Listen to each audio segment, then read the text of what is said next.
Now, I'll say that my first real introduction to Koten Engei and the plants of Koten Engei, Koten Engei Shukabutsu, was through one of our other speakers, Ozzie Johnson. I was a young gardener at Atlanta Botanic Garden, where Ozzie has long been a volunteer curator, advisor, supporter. And it was always great when we saw him coming, because he went to Japan quite a bit, and he would always come back with some of the most amazing plants. So it was always an exciting thing to see him. But legally, of course. Legally, of course, yes, yes. But he was coming up to the JC Raulston Arboretum, and I had never visited here before, but all I knew was what I had heard about these fantastic collections that were here and all the amazing plants that were at the JC Raulston Arboretum.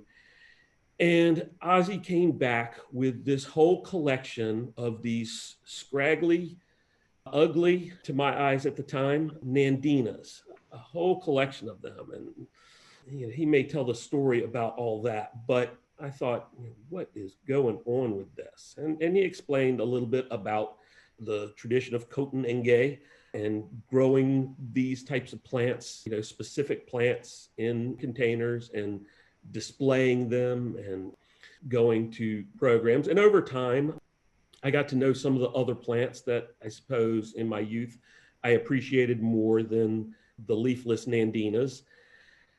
Things like Emoto, or Rhodia japonica, sacred lily, and Ardisia japonica, which was a plant that I really fell in love with and was very excited to learn how much JC Raulston, founder of our Arboretum here at NC State, how much he liked Ardisia japonica. So I got to know some of these plants a little better. There's still some that I don't know at all, that I haven't grown, the whisk fern, Psilotum, and especially the orchids. Many of the orchids I don't know at all, which is why I invited an orchid expert to be here as part of it so I could learn. But when I finally got a chance to go to Japan, I was amazed. You go to the nurseries and everything's out, but then in a lot of these specialty nurseries, there'd be an area that was locked up. There'd be a little thing that was locked up and you could only peek in there, and you had to get somebody with a key to come out and open the little cages so you could actually see the plants up close. And one of the people I was traveling with said that on a previous trip, he had taken $600 in cash out of his pocket at the airport, set it on a ledge while he was doing something, rearranging luggage or something like that, forgot about it and went off. And about 45 minutes later, when he realized it, he came back and the money was still there. And I found on multiple trips that when we were getting ready to leave, we would be told just to put our luggage outside the hotel. We'd just have it all lined up. We would jump in a car and go visit the last couple things, maybe have a last meal, and somebody else would come by to pick up our luggage and then get us and bring us to the airport. And sometimes our luggage sat out on the street for several hours, and nobody was ever concerned that it might be stolen. It just no idea that might happen. So when you see them caging plants, that means that they're very, very valuable, and people will perhaps not be quite as moral as they would be with my luggage. They might with one of these amazing little orchids or things. So you can kind of really see the value that the people there placed on it. I always thought it must be nice to be forced to lock up plants. I wish people valued plants that much here in the States. So, I really wanted to learn more about this. And so I've dug into it, and there's some books that have some great information. This is a book that really needs a wider audience, that a lot of people haven't seen, but it's by the late, great John Creech, who was at the National Arboretum, and just an amazing person, and Itari Tsukamoto, who I got this book from. And you can see even on the cover here, they've got a little whisk fern growing as Koten Engei plant. And some of the information I present is from this book, and other information from various other sources. I try and give the source wherever possible. And as Matsuoka mentioned, this really is the practice is considered starting during the Edo period. So 1600 to 1870 is the Edo period in Japan. And, he mentioned a book written in the 1600s, the first book of horticulture, but even much farther back, almost 1,000 years earlier, a book that translated, I think, to the ancient ways or ancient something, which wasn't strictly about horticulture, makes mention of not just food plants and agriculture, but also ornamental plants. So, this is coming on a 2,000-year tradition in Japan. But during the Edo period, it was a period of pretty extended peace. The first shogun, Tokugawa Ieyasu, who is a fascinating figure in himself. He was a very shrewd warrior and leader and would fight somebody one day, make alliances the next. And the establishment of peace really led to great prosperity at that time. And you can see from as early as, this is from 1827, so not quite during his time, but there's pictures of rhodias, and there's one of those Nandina and a couple smaller rhodia. So this had been going on. So in 1827, this is kind of where people often attribute the start of this tradition, is he was given a pot of rhodia to celebrate establishing his court in Edo after having basically defeated everybody else. And while he is known for his shrewd tactics and being the first shogun, he really loved flowers, and so did his son and grandson. His grandson especially had a real passion for gardening. So this is the first shogun as a warrior and then as a more peaceful ruler. So with the most powerful family, the ruling family, so much in love with gardening, the feudal lords, the daimyo, thought they better follow along. So part of what the shogun did to kind of cement his power was he required all the daimyo to spend part of their time in Edo, and then part of their time they could go back to their own feudal lands. So all their estates around Edo were filled with flowers and vegetable gardens and things like that. And of course, they would give gifts of very special flowers and plants to the shogun, whether Tokugawa or his son or grandson as they became shogun. And then also, of course, the shogun would sometimes gift people special plants if they had done something. And so you better learn to take care of those plants, because if the shogun gives you a special plant, you don't want them to die. And as they got more and more of these people, these daimyo became really obsessed with gardening. I'm sure nobody on this program can understand that phenomenon. They would publish their own books, hand-colored books of their plant collections. And, and so more and more followed suit, including lower ranked samurai, and then the wealthier merchant class, until pretty much everybody, even the poorer folks in rural areas and in the back streets of the cities, were growing plants in containers. You could go, the alleyways were filled with people with these plants growing. And because the daimyo were part of their time in Edo and becoming indoctrinated with all of this, and then they were going back out all across Japan, they were bringing that tradition everywhere with them. And I love that, I always say that gardening is the most patient of arts, and gardeners they know patience. Somebody's not a gardener when they have somebody install a 6-inch caliper tree in their yard. A gardener, it takes the time to let them grow. So I love this quote: "The strong, manly ones in life are those who understand the meaning of the word patience. Patience means restraining one's inclinations. There are 7 emotions: joy, anger, anxiety, adoration, grief, fear, and hate. And if a man does not give way to those, he can be called patient. I am not as strong as I might be, but I have long known and practiced patience. And if my descendants wish to be as I am, they must study patience." There's a lot of there's a lot of that in Japanese culture, that the water is stronger ultimately than the mountain and those sorts of things. Patience, it's all about patience. If you have enough patience, anything is possible, even a garden. During this period, there was an era of really exceptional prosperity called the Genroku Era. And during that time, Emoto, the rhodia, became especially popular, as did Ardesia. Most of the ones we're growing currently in our collection are Ardesia japonica, which is what this is. Ardesia crispa has a typically longer, narrower leaf. This became really popular, and there were at least 80 named varieties that were published in the 1700s. And Kashioka and Ogiso is probably the most knowledgeable living Japanese person on these, in general, on these traditional Japanese plants.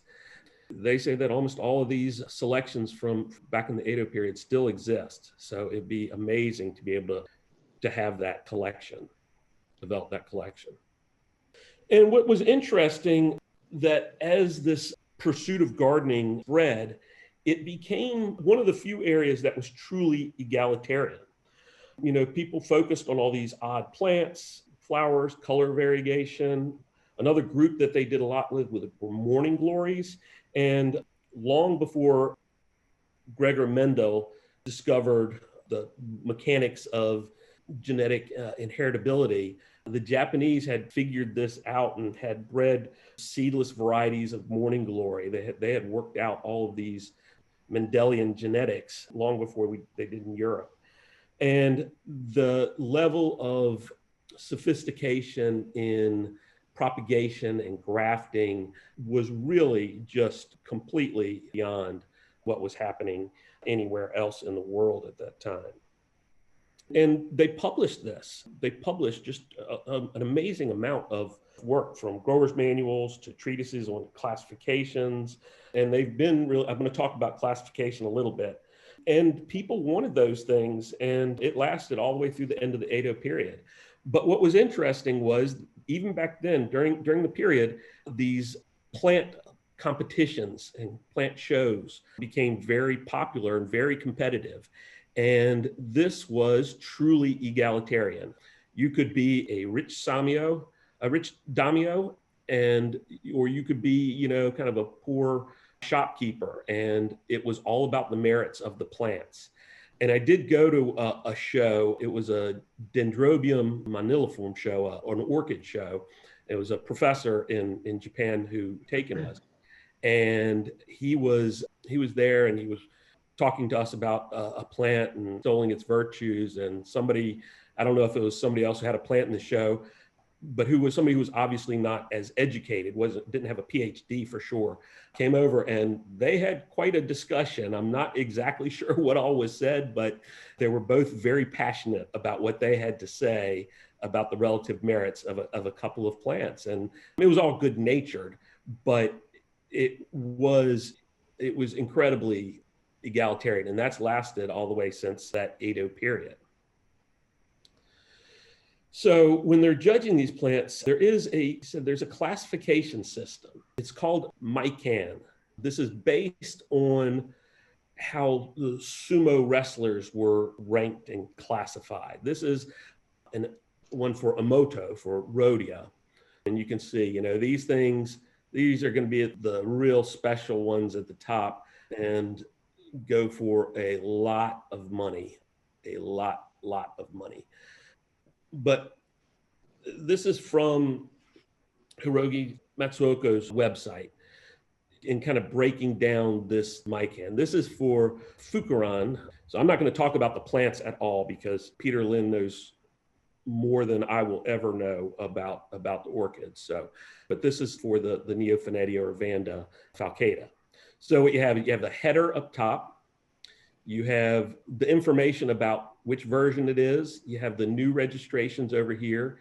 You have what's called the Sambanshira, which are the 3 pillars or 3 columns. And then these are the ranking tables. So I'll go through each one.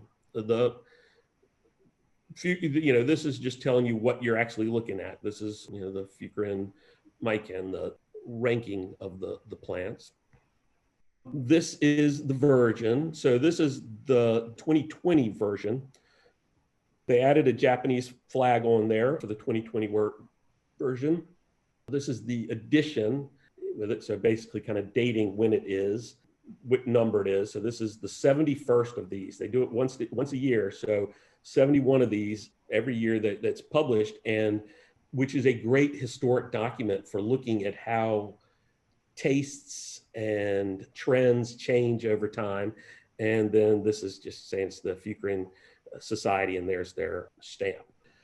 Now this I found fascinating. This is the new registrations. And so there's only room for 3 new registrations. There's the name of the new registration, and that's the name of the new registration and the name of the variety, and then the registrant names. And there can only be 5 registrants.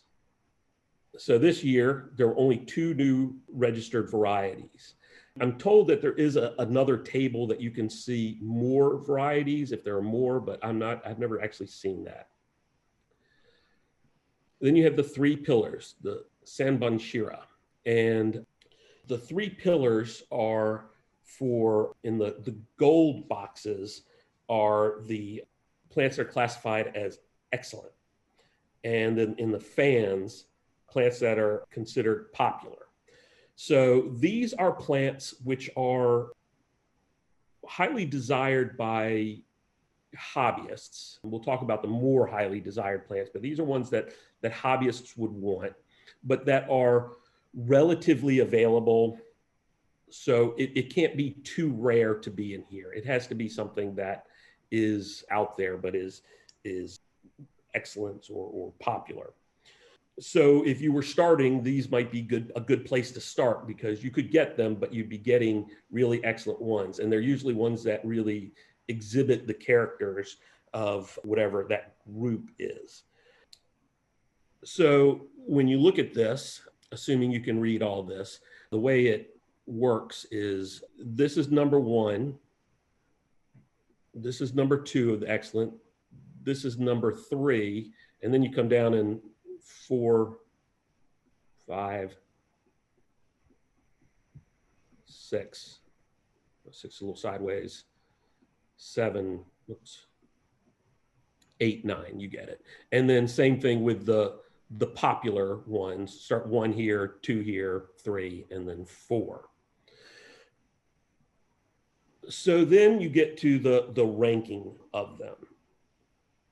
These up here in purple at the top, these are the super rare and valuable varieties. These are, think the tulip craze in Europe prices on these things.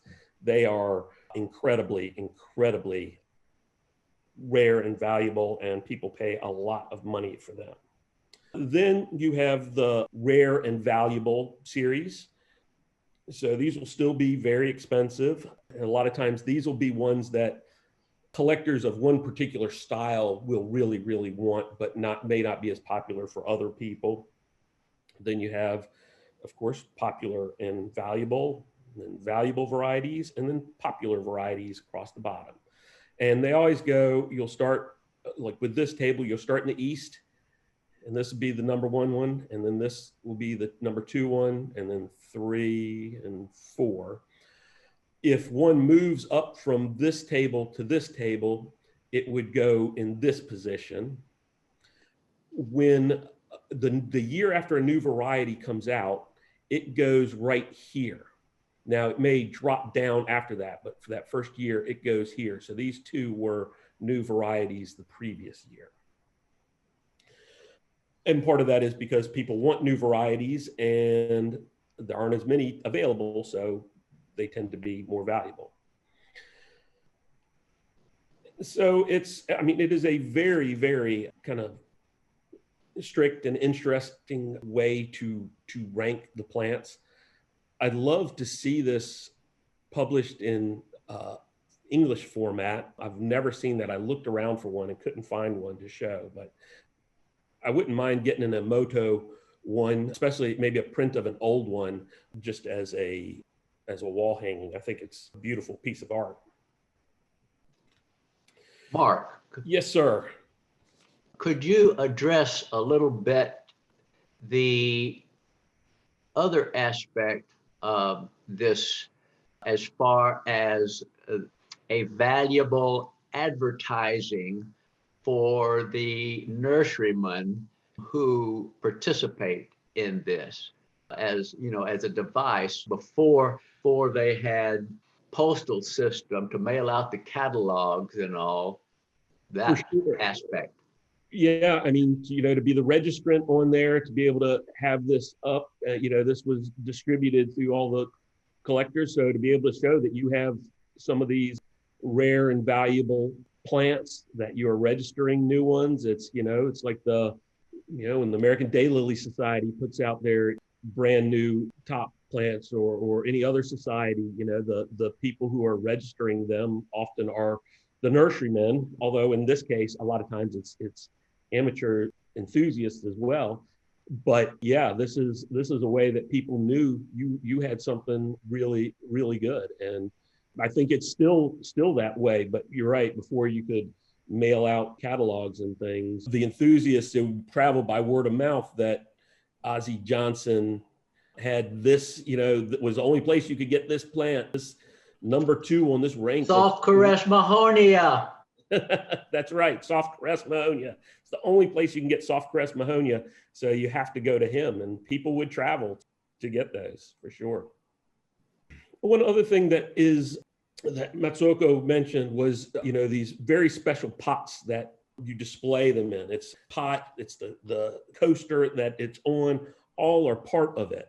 But people who are growing big collections don't grow them in those pots. They display them in those pots. So when something looks especially nice, you take it from the pot that you're growing it in, which may be something like this plain black ceramic pot, and you put it in this beautiful pot. And I'm hoping Peter will talk a little bit about that, how you display them in the traditional way you display something like an orchid.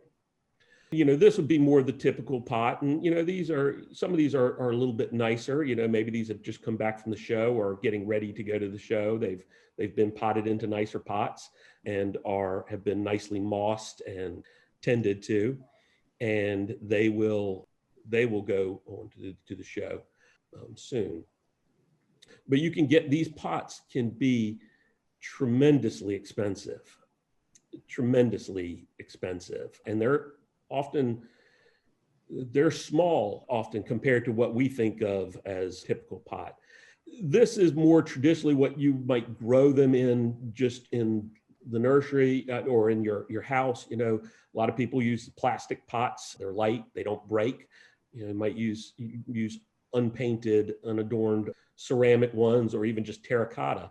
The thing that they all seem to have in general is a very, very large drain hole relative to other pots. And even on this terracotta pot, you see how it's arched? They all sit up off the ground, so they have very, very good drainage. The orchids especially would not tolerate sitting flat on the ground where water can build up in there. But you see in this pot, they always are up on legs. And that's kind of defining characteristic of a good pot for growing Koten Engei in. And this is a catalog, is what this comes out. This is the cover of the catalog, and I have a few images from it. But you see the plant can be tremendously expensive, but then the pots can be as much or more so, easily thousands of dollars. And these places show you how to care for them.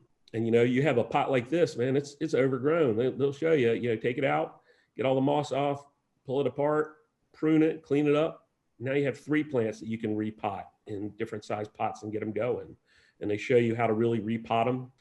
This is your plant, untangle the roots, make sure get off any of the dead stuff. Now this is just being potted into a really coarse material, because this is naturally a epiphyte, grows in the tree. So you fill it up, tamp it in, fill it up, and get it a nice layer. And you've got, this great pot. And then a few years, you got this, and now you have more. You can trade with friends, just grow out more, whatever. These are cymbidiums. Actually, so I'm sorry, I said this was an epiphyte. This is not really an epiphyte. Sometimes a lithophyte growing on rocks, but Cymbidium goringii. And, I now have come to this appreciation for these plants. I love the diversity. I am a collector at heart. So the idea of being able to collect a lot of the same thing is appealing to me. I'll tell you right now, though, I go to a nursery in Japan this nursery specifically, and I pick up a plant and I am like just blown away by it. And, they're like, yeah, $5. Whereas, one next to it that looks mostly identical is $500. And I can't tell in a lot of cases where the value is to a Japanese collector.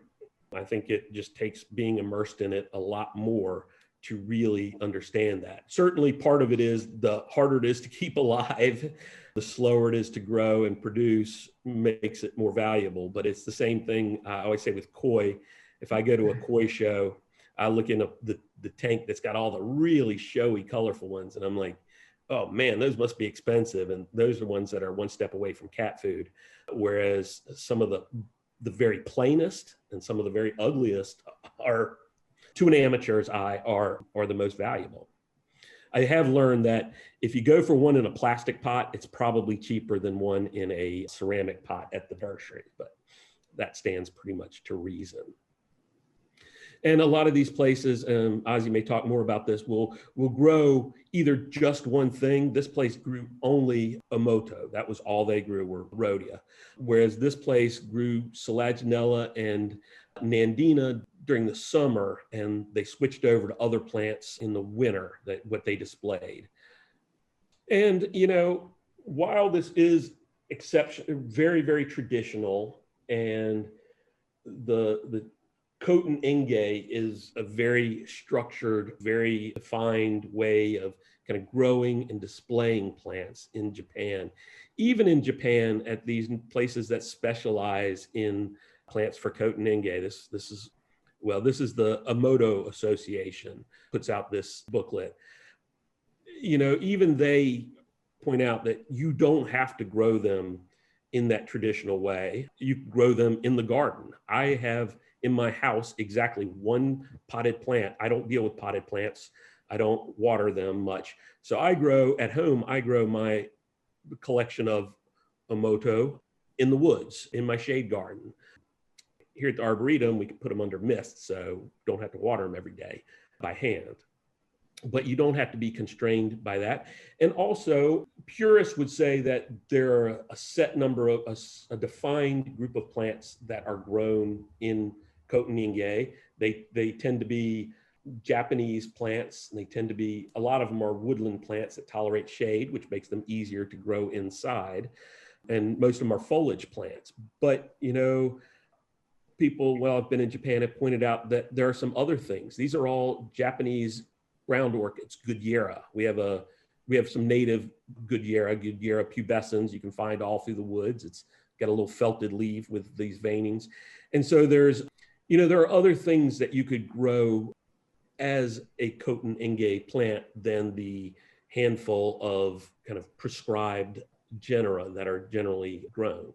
And I think that's, in the US, in Western areas, I think that's often the most valuable way to think about some of these traditions from other places is we can, honor the spirit while adapting it to fit our lifestyles.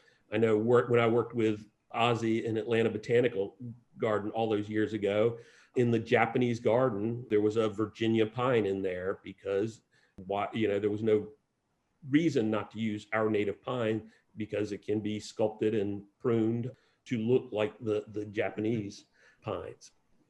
A lot of the Japanese that I've talked to, when they will talk about Koten Engei and how they tend to talk about the competitions and that area of it and the growers and the collectors. But there is when they will talk about it a little bit more, there is a very profound sense of connection with a Koten Engei plant. You display this in this beautiful pot in this beautiful way, and you're really supposed to try to connect with the plant's soul, as it were, to really understand it and understand yourself and understand its place in the world. And while I don't know that I've achieved that, myself, it certainly is something that I do try and stop and look at these plants like that. It's in a sense a little bit of meditation. So thanks once again to the Japan Foundation Center for Global Partnership. They are part of the group, how this was made possible for us. So really pleased that they would do that, and that they're joining us as well on this call. Happy to answer questions. I was not watching that while it was going on. Okay, I got a question from Jock. When you say very, very expensive, can you be more specific? Certainly in the thousands, and I wouldn't be surprised if 10,000 for something very, very rare and special. But I mean, yes, I've just in nurseries I've been into, I've seen plants for thousands of dollars, $5,000, $6,000. I don't know, Ozzy, Peter, you may have some thoughts on that as well that y'all can add. But I will answer this: the small pot and good drainage, an effort to keep the plants small. I don't know if it's really an effort to keep the plants small. They do.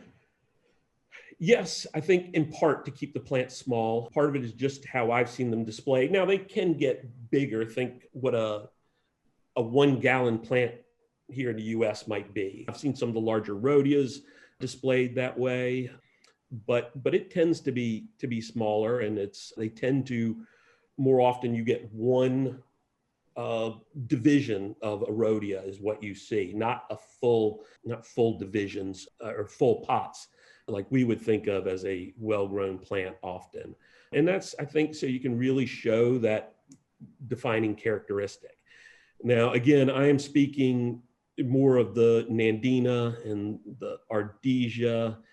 The orchids are just something I don't know much about, as are some of the other plants that are grown like Adonis and things like that. The good drainage is so you don't rot the plant. It's easier to overwater a plant and kill it that you're taking care of than it is to underwater it if you are paying attention to it. So I think that's more of what it is.